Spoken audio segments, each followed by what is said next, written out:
Good evening, everyone. This is Zelica Jones. Tonight on our podcast, I have Zelica Jones, who is the CEO or director of a company called Elivia, which is she's the owner of a support and lifestyle management business and services. She's been doing this for over 10 years. She's also a coach and a mentor. And what we're talking about is how she started and what drove her, but more specifically, what spiritual practice has she got and is she doing that helped her through the ups and downs, getting to where she's, and even in her life. So without much ado, I'd like to say good evening to Zelica and thank you for joining me this evening. You're very, very welcome. Thank you for having me. So tell us a bit about yourself and your company.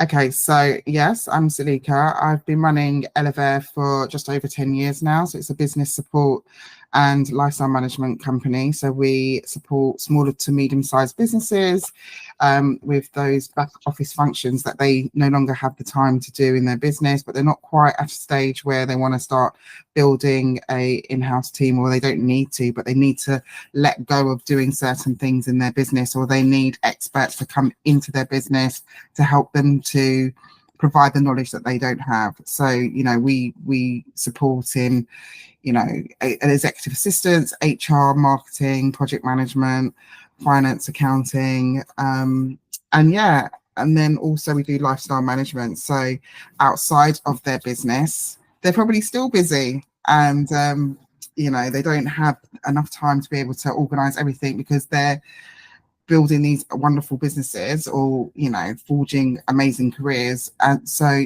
we can do anything from organizing holidays and itineraries and finding houses or security or anything outside of, in your personal life that you kind of, again, need an extra pair of hands. We can help with that.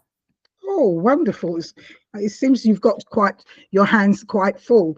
But I know this has been a journey. And in that journey, there's been ups and downs.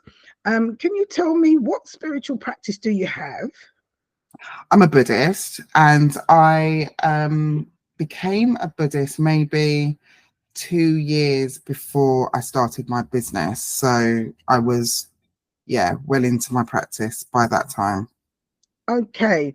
And do you think having this practice has helped you through your ups and downs?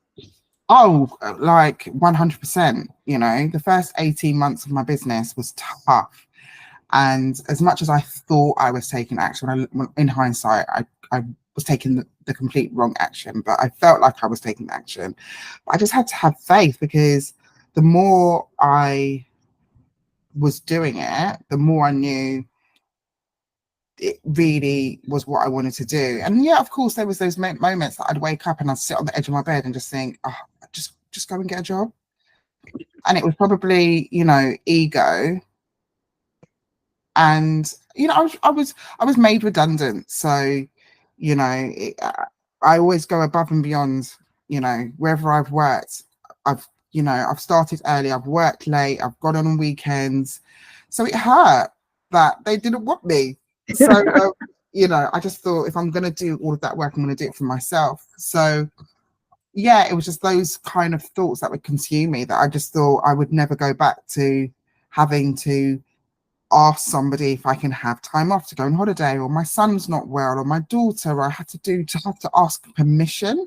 Mm-hmm. I just couldn't kind of go through that again. So it took an immense amount of faith and having, in my practice, and just leaning on it to guide me in the right direction. So even though I didn't want to go back to work, I was open, if I was guided to be shown that actually that was the best thing for me, I would do that. But I was kind of like, I can't do that. I can't. But because it was so hard, I was hardly making any money.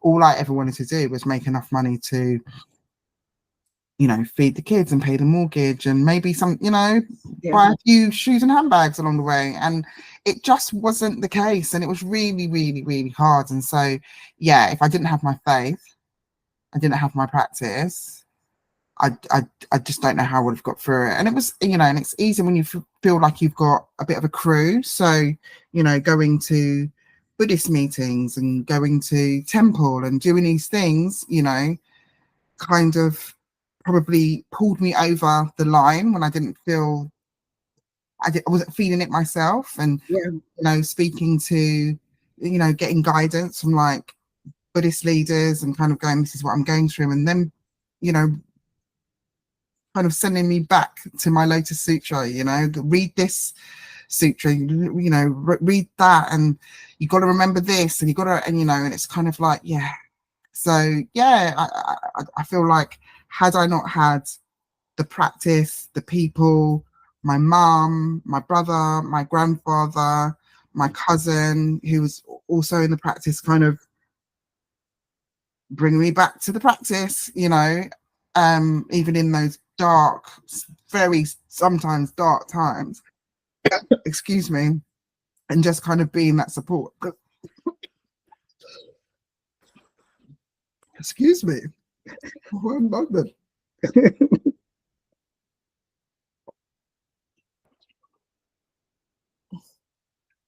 You okay? And kind of bring me back to that moment. All right, let me take over a bit and give you a bit time to breathe. What I'm hearing from you is that yes, you were made redundant, and it was that pushed you to start your own business. And I think many people, you know, you hear the same thing, it's a redundancy or something. But what is interesting in is what kept you going, and you say it's your spiritual practice. And what I want to ask a bit further is that in those moments, can you, when you see yourself at certain stages, can you look back and see where your thoughts were at the beginning and where your thoughts were certain parts of the distance along the way? Can you, is there a way that you thought, well, I didn't see it like this, but this is the right way I'm supposed to go? Oh yeah, like I definitely had firm ideas about how I thought it was going to go. But I definitely went with the process. Mm-hmm. And I remember my accountant saying to me, you know, what's your 10-year plan? And if you can work out where you want to be in 10 years and then work backwards to work out what you need to do in 9, 8, 7, 6, and so on. Mm-hmm. And he said to me from then, he was like, you know, the destination shouldn't change, but the journey and how you kind of get there. The destination may change because you know your priorities may change, your perspective might change. But yeah, so it's kind of like it taught me that I will need to pivot sometimes. I may think it has to be that one way because I only see it in this one perspective. But also, I'm new to the game. I'm new to being a business owner. And so, yeah, you roll with the punches and you just learn so much about yourself. You learn so much about your strength. I don't think you realize just how strong you can be until you have to be strong. So yeah. Do you find, now you said a very significant word, which I myself say to people, that when you are traveling that spiritual road and going through that spiritual journey, you go with certain intentions and ideas, but with your spirituality, you get an awakening, and it does help you to to change your perspective. And in changing your perspective, you see things differently. And did you find that very much the case? Yeah, but you've got to be open to it. Again, like I definitely felt like ego was what kind of kept me in it. 'Cause I was like, I'm not giving up. I've got to do this. But you absolutely have to let go of having sometimes firm ideas about how it has to happen. Yeah. Like, I know that I want to achieve this, but I need to let go about how it happens. And you almost have to put like loose plans, but it changes, and you have to be you've just got to let go of the ego. You don't know it all. And I started my business with no business strategy, no marketing strategy. I kind of winged it, and I just just felt what was right. And sometimes I failed miserably. And you just have to pick yourself up. You just have to dust yourself off and just go like, right, I'm not going to do that again. Now, this is very interesting. I wanted to stop there when you said you failed miserably, and then you said you're not going to do that again. Now, when you failed, was it a failure because you weren't listening to maybe that spiritual advice that you were given, or you didn't recognize it? Oh, absolutely. It always, and it's as I've got older, I've learned to hold on to it more. But my gut, my intuition, I haven't listened to my gut enough. And I'm neurodiverse, and so I tend to overthink a lot and talk myself out of it. And my gut, if I had stuck to my gut, I would have reached my goals a lot sooner. I'd be a lot happier right now than I am now. Not to say that I'm miserable, but I would be a lot happier. I didn't listen to my gut because I would want this, and then imposter syndrome would step in, and doubt, and this would come in. And even though I felt like there was always that voice that was kind of like, you can do that, you're that girl, you're about this, and I lacked faith. I lacked faith. And so the more that I have lent into my faith and into my practice and listened to my gut, the easier it's actually been. I'm not saying it's easy, but easier. So like by overthinking, by second guessing, by not listening to my intuition, not listening to my gut, I've made life a lot harder for myself, at like 100%. I think for our viewers, they're thinking intuition, gut. Yes, what is it? I see intuition and gut as being that your higher self. It's a connection with your higher self, and people don't realize this, and so they think it's just something flippant, but it's not. It's the higher you. And it's very, do you find when it does try to talk to you, it's quite gentle? Oh, not always. And sometimes I think that so many people see it as quite woo-woo and spiritual, but I think we all have a gut. Like, you have gut instinct, like like you're walking down the road and your gut is saying maybe you should be walking down this way, or maybe, and we don't listen to it, and it is our higher self. And like I said, my gut has told me so many things in business, in my personal relationships, not to do something, to do something. And every single time I've gone against it, I've been wrong. So, like I said, people see it as quite woo-woo, and they don't, I don't, but we all have it in us. And we just don't tap into it, and we just don't listen to it enough. Yeah, you're absolutely correct, because I think a lot of us are like that. It's a journey, like everything. You have to get used to it. You have to learn to listen to it, and you have to learn to trust it and have that faith. Now, as you said, that gut instinct, but as a Buddhist, and you've gone to your seniors, you've asked for advice, and in doing so, have you found along the way that it has strengthened you listening, made you more aware? I think as I've got older and as I have more understanding about life and who I am, I tend to ask less advice, as in, what should I do? And kind of just follow. I feel like I know what I need to do. And sometimes I might just ask someone's opinion just to make sure that I'm on the right path.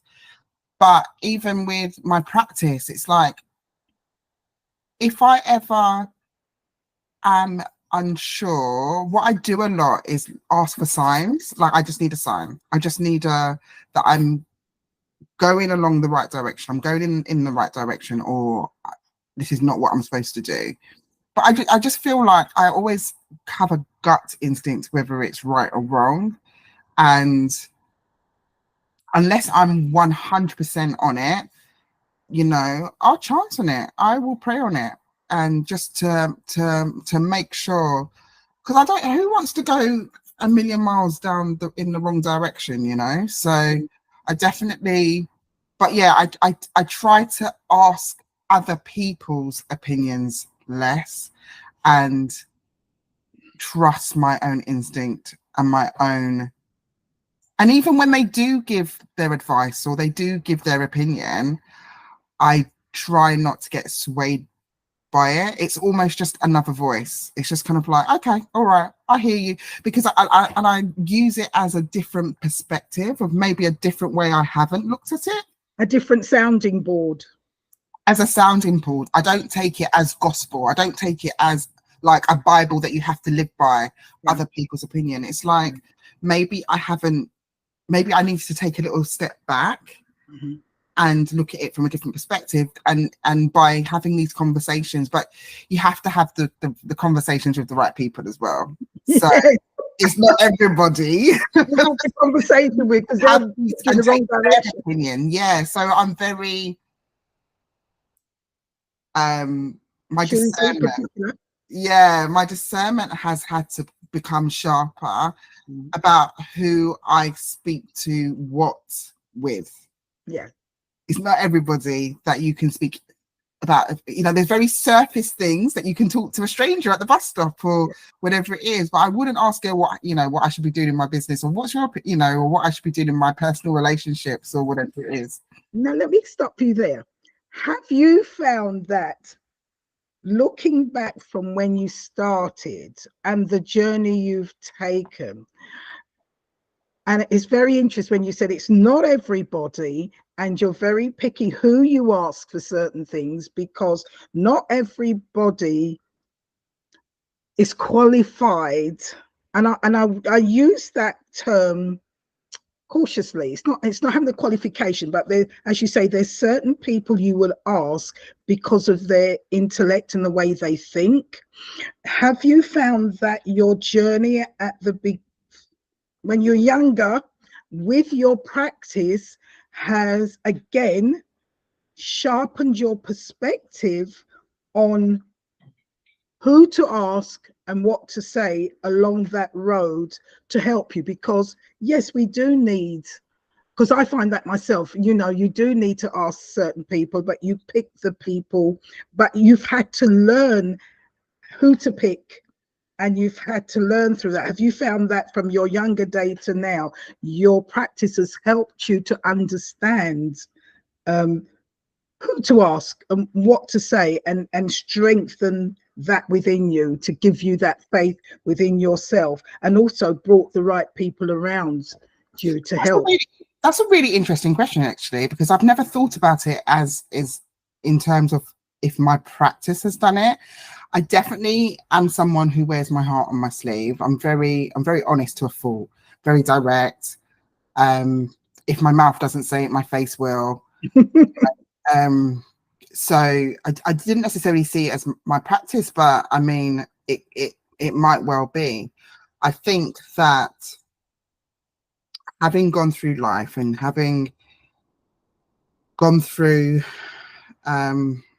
yeah, everything that life kind of throws at you. And my circle gets smaller and smaller and smaller and smaller. It's like when you're at school, everyone's your friend. Oh, she's my friend, she's my friend. You're at college, like everyone's your friend. You've got like 40 friends. Yes. Now at 45, even if I've got 2 people to rely on, I'm lucky, you know, I'm blessed. So you know, I'd rather 2 people that I know that I can rely on to be my sounding board, to hear my deepest, darkest secrets. But yeah, I don't think I've thought about it in those terms, but definitely it's like I said, it's that discernment. Yeah. And I've prayed for it. I've prayed for discernment because, like I said, I can be very open with my life, with my feelings, what's going on around me. And I've had to learn in a quite painful way that everyone who says they might be your friend might not be your friend. You know, they don't wish you well. They don't want the best for you. I've been around people who want you to do well, but not better than them. And it puts that in a difficult place. So yeah, I mean, my friendship group looks very different now than it did 10 years ago, even 5 years ago. Things have just changed. I know that even, you know, I was in a 20-year relationship, and I definitely know for a fact that it was my practice that I went on holiday. I went on a 2-week cruise. And you know, on a cruise, when you're out at sea, there's no internet. So you've got nothing but time to think about life. Because usually you distract yourself with the scrolling on social media, you're listening to a podcast, you're listening to this audio book, you're listening to this, you know, and I was on this cruise with friends, but you know, you need time for yourself. And I had nothing but time. I think it's something especially to do with the sea as well. Yeah. It's like a cleansing. And so They do say the sea does help to cleanse. Yeah, and I think I was out and you have nothing but time to think about your life choices, about, you know, are you where you wanted to be? Is everything in your life going as you think it should? And I just remember sitting there one day, and while I was away as well, my aunt had died. And on the first, I think it was like the first or second night that we were there, we had dressed up, and I had this beautiful African print dress on. And I remember, and bear in mind, I hadn't spoken to my aunt for over 15 years at that point, but she popped into my head, and I thought, she would like be so proud to see me in this dress. And it was, like I said, I hadn't seen her. She lives in Ghana.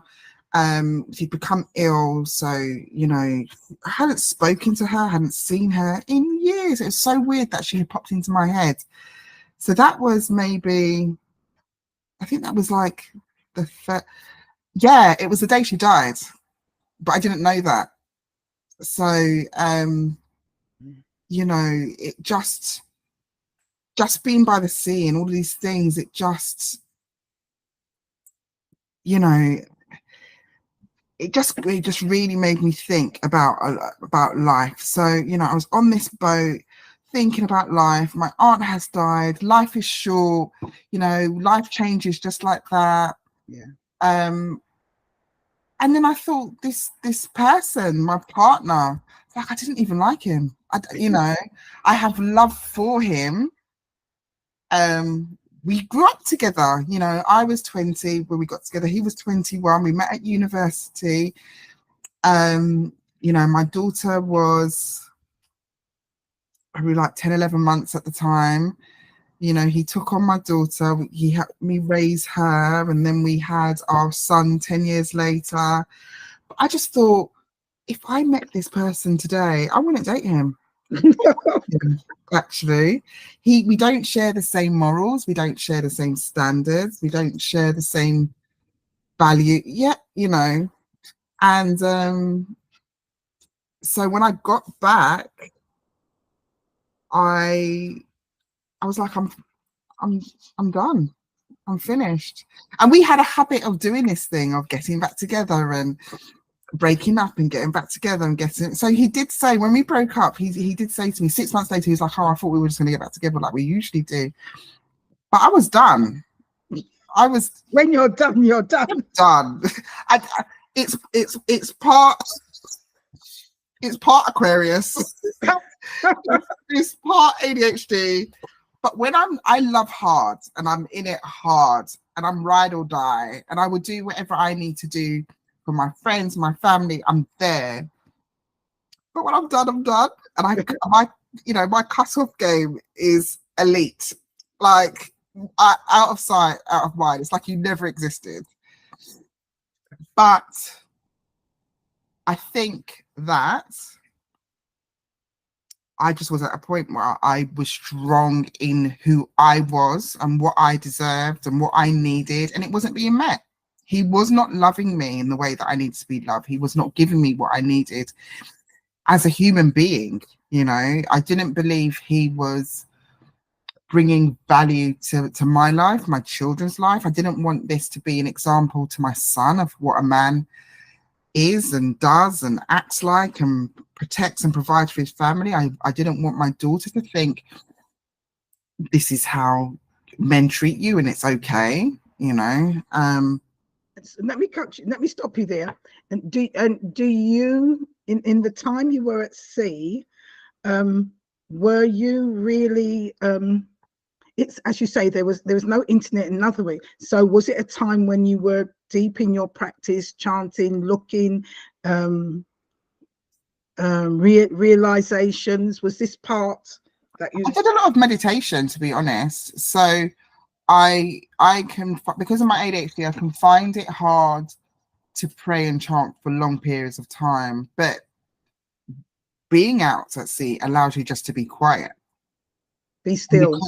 And so we were on the top floor of this massive ferry. So the water wasn't that far down. Yeah. And, you know, we had a balcony and I would just sit on the balcony in a chair, just looking out. And it's so peaceful. And yeah, you know, you could hear people on the deck and whatever it is, but it's peaceful. And you're just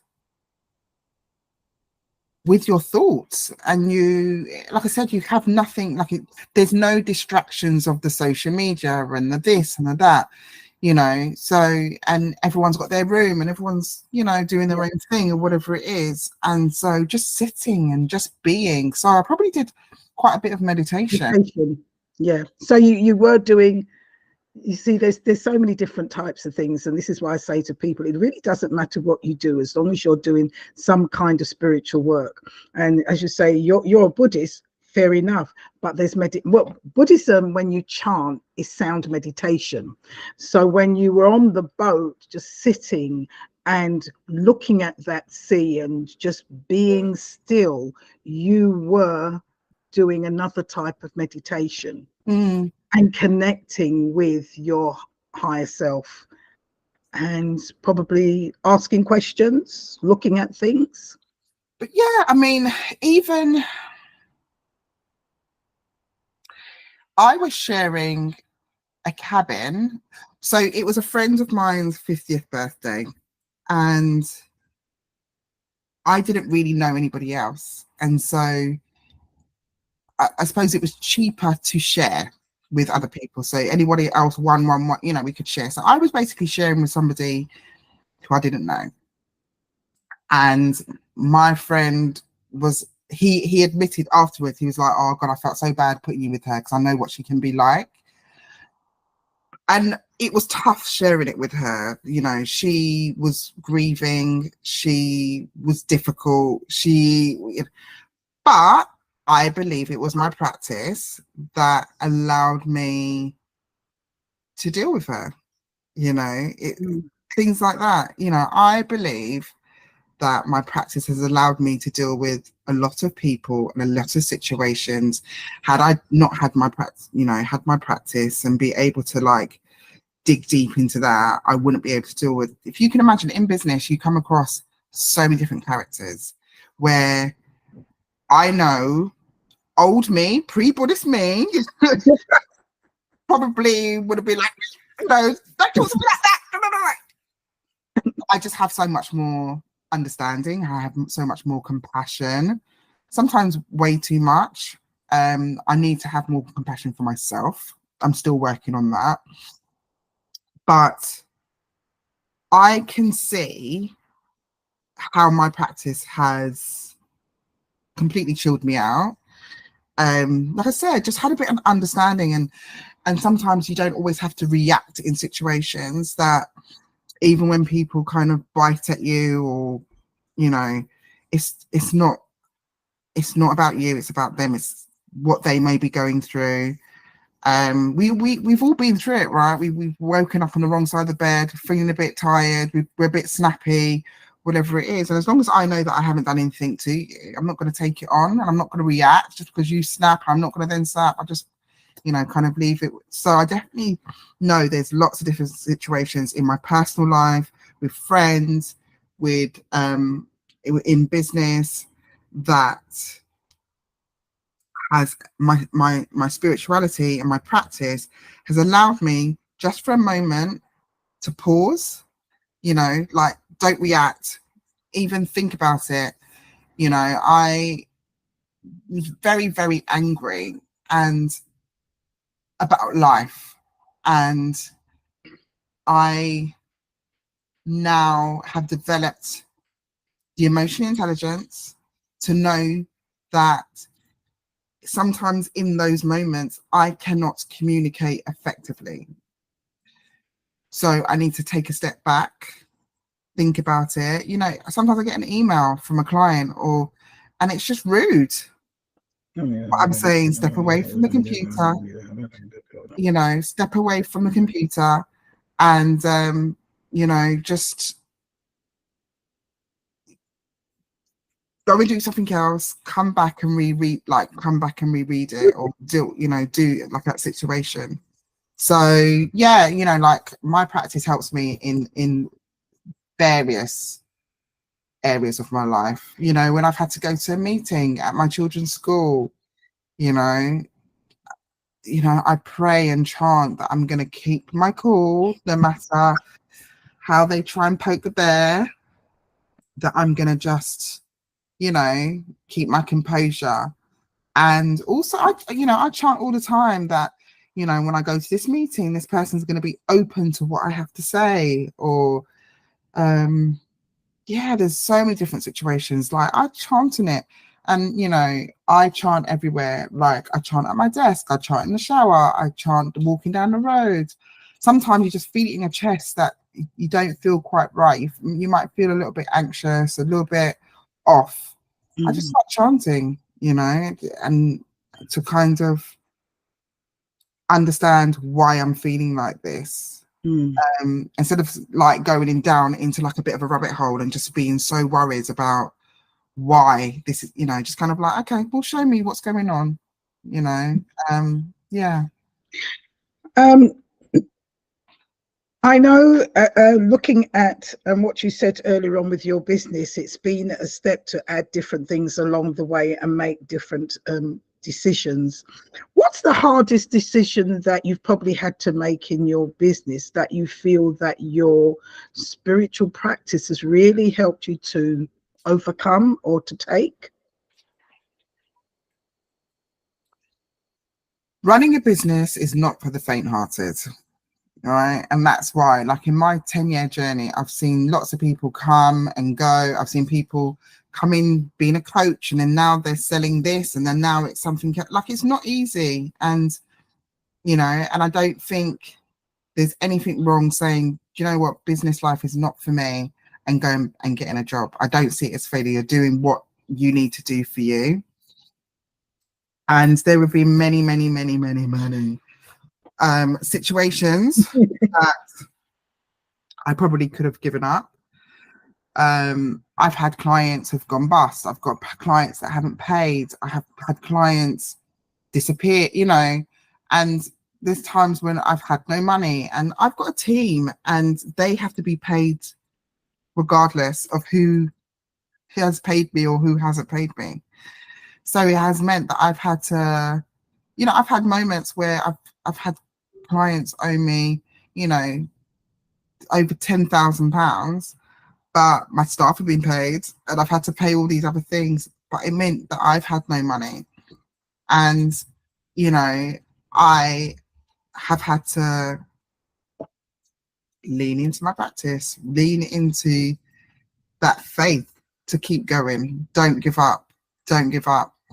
There's this there's a sutra in that talks about winter, or winter always turns to spring.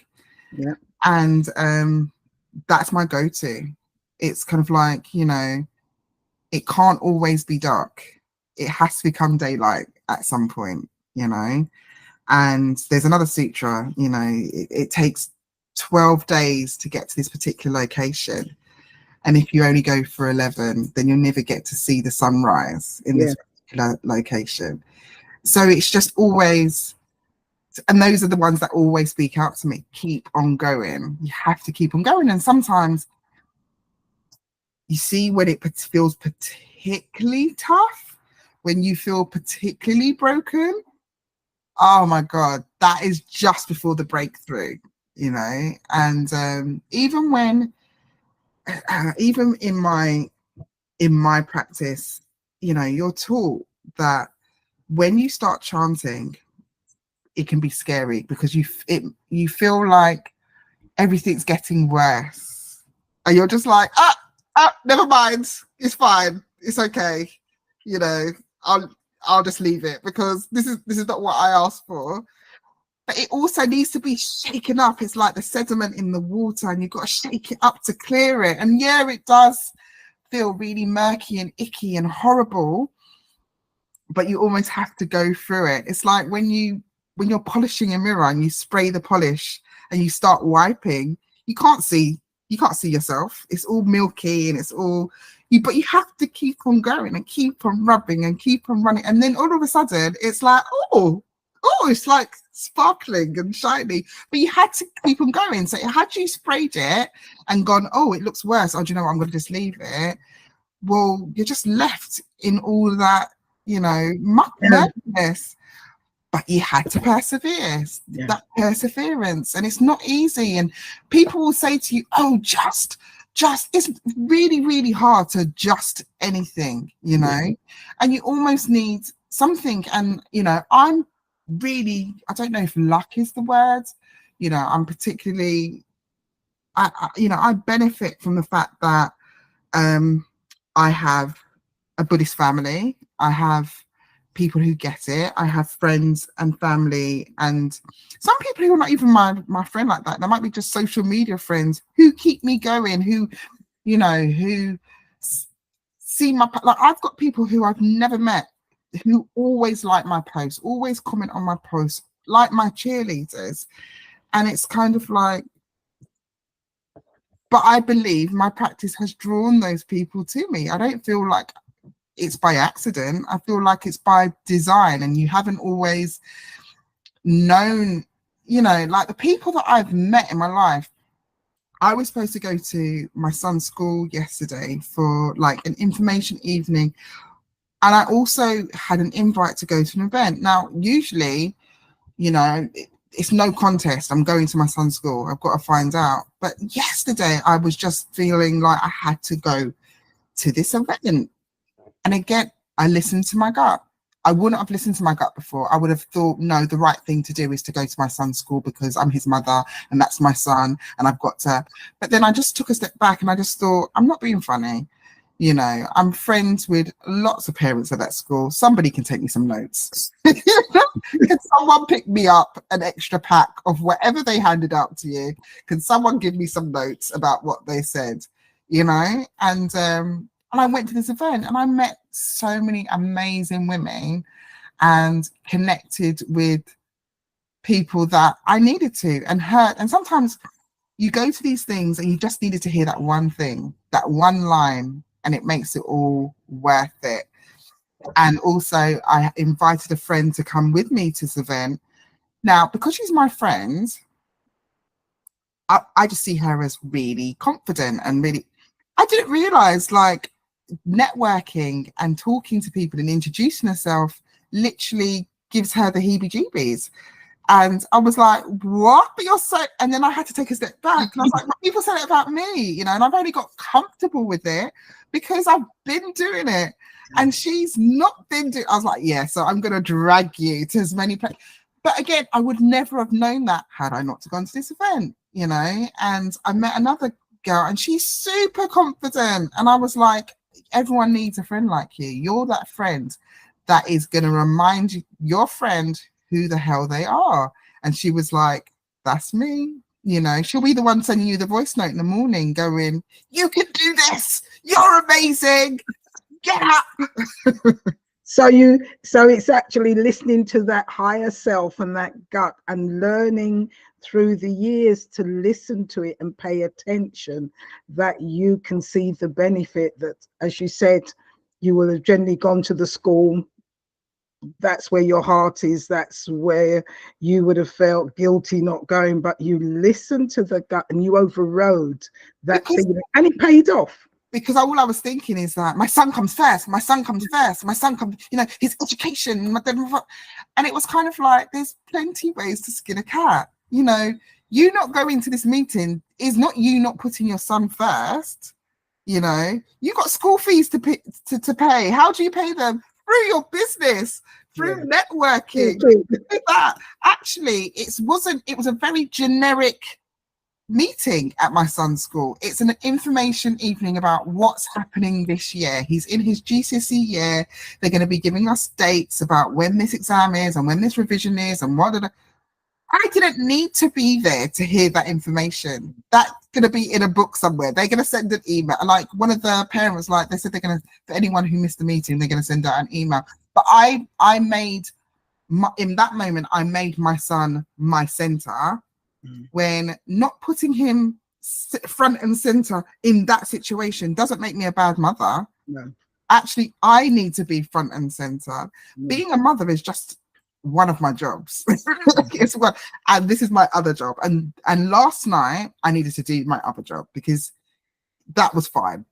Last night, what you did was what actually we all should be doing, is listening to our higher self, because as you rightly found out, sometimes you do feel guilty not doing something, but your gut is telling you to do this other thing and it feels very uncomfortable, but you learn to listen to it, and when you do take that step, it really pays off and you think, gosh, it was the correct thing to do. So Zelica, we've been on here for a while and you've spoken about yourself and about your business. Going forward, what are your dreams and what have you put out there through your spirituality for the next probably 5 or 10 years that you want to achieve? I mean, if we put it into sections, so professionally, I feel like because I've made it harder for myself, because I've second guessed, because I've allowed imposter syndrome to take hold, I feel like I'm only just getting started in business, even though it's been 10 years. So it's almost like I'm going to take everything that I've learned in the last 10 years and run with it now. And I'm going to be fearless. I'm going to be absolutely fearless in business. And it's going to probably rub people up the wrong way because there are some people who don't understand, you know, or it just, to see a confident woman is hard for them, but that's because they've got their own issues kind of going on, and it's not my concern. But I'm going to be fearless in business, and I think in my personal life, being fearless and going for what I want and being happy, being content. I've had to learn, again, another painful lesson, but you know, to not be scared to walk away. Yeah. You know, if someone is not loving you, if someone is not showing up in the way that you need to be loved, not in the way that they want to show love, how I need to be loved, it's okay to walk away. Mm. And there are, you know, there's so many other things. Because I had my daughter at quite a young age, there's so many things that people were doing in their early 20s, 30s that I wasn't able to do, such as traveling. So, you know, my son is going to university in the next 3 years, and so it completely opens up my life, and I want to be a bit of a digital nomad, not all the time. But, you know, I recently went to Bali, so, you know, I was able, because Bali is 7 hours ahead of UK time, I was able to do what I wanted to do during the day, and then around 5, 6 o'clock, get my laptop out, because then I was on UK time. And to me, it's like the best of both worlds. And I'd love to do more of that, just kind of still working, but being in different spaces, going to different Asian countries, going to Australia, going to Europe, America, you know, just being free. I haven't had that freedom. I've been a mum for 26 years, so I haven't had that freedom to just jump on a plane. And how old is your daughter? 26. Yeah. So, and my son's nearly 16. So, you know, he's in university in less than 3 years now. So, you know, it really is going to open up my life. You know, I love my business, but I've found along the journey that I've met people who don't have the money, who still need the business support, still need the holding hand, still need to be nurtured, but haven't had the money. And it's kind of made me feel a little bit uncomfortable, because sometimes I've given away things for my time away for free to support them, but that takes, you know, I'm not yet at a place where I can really realistically give away my time for free. But what I want to do is exactly what Elevare does. I've set up a CIC called CIC? It's a community interest company. So it's not quite a charity. So with a charity, there's lots of red tape. It can take up to 2 years to form a charity. So it's kind of like the step down. It's like a non-profit. And you basically can then go for funding to run projects. So in that way, I can still help people who are not, you know, maybe, especially people from marginalized communities. So, you know, 2% of women, so 2% of funding raised goes to women, and even a smaller percentage than that is women of color, right? And it's like, I want more women to be able to go for funding. But again, if you don't have the funds to be able to pay someone to help you with your deck and with your cash flow and your budget and your business plan, or what are you supposed to do? How are you supposed to, you know, how are you, it's all about networking and being in the right room. How do you know where these people are?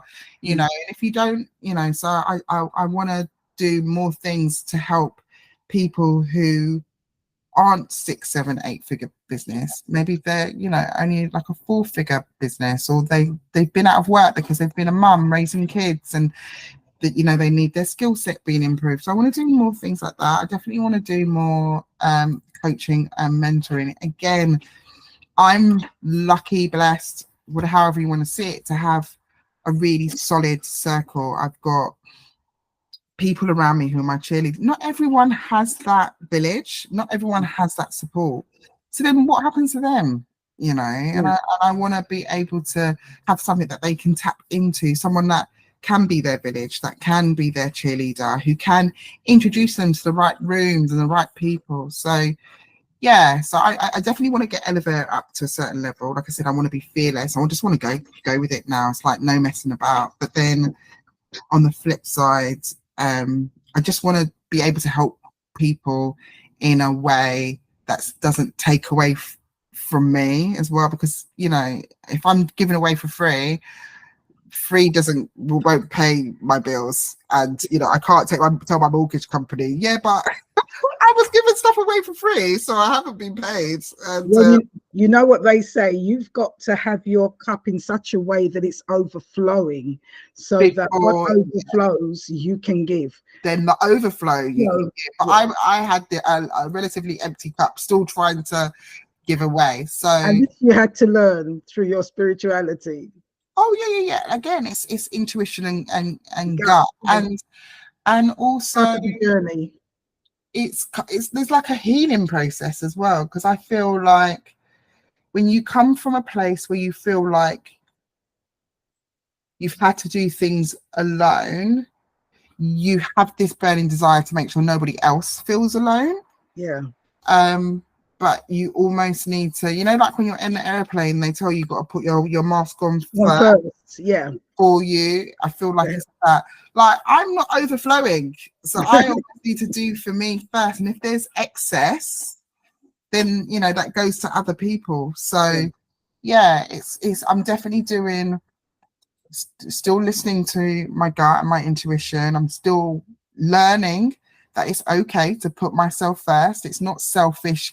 But even like when you say selfish, it sounds like such a negative word, but it is being selfish, but it's being put selfish yourself in a first. perspective. You've got to put yourself first before you can help somebody else. You can't pull from an empty cup, right? That's right. You've got to be selfish. Sort yourself out first. It's unlearning Yeah. it as a negative thing. That's right. Being selfish is not necessarily negative. Yeah, it's a lot of unlearning that I'm kind of currently doing. Yeah. So yeah, that's and just, but also having fun and living and making memories. Like I always say that when I lay down on my deathbed, I want to go, girl, you lived, I don't want any regrets. I don't want to, lay down there and go, oh, I wish I did more of this, or I wish I didn't. I want to go, you had fun and you did everything. It always go to plan. Yes. But you lived. You did. I want to kind of like be patting myself on the back, like, you go, girl. Well, Zelica Jones, thank you very much for sharing all your ups and downs and what you've gone through and how you've had to make decisions and how you've used your spirituality and the learning curve along the way.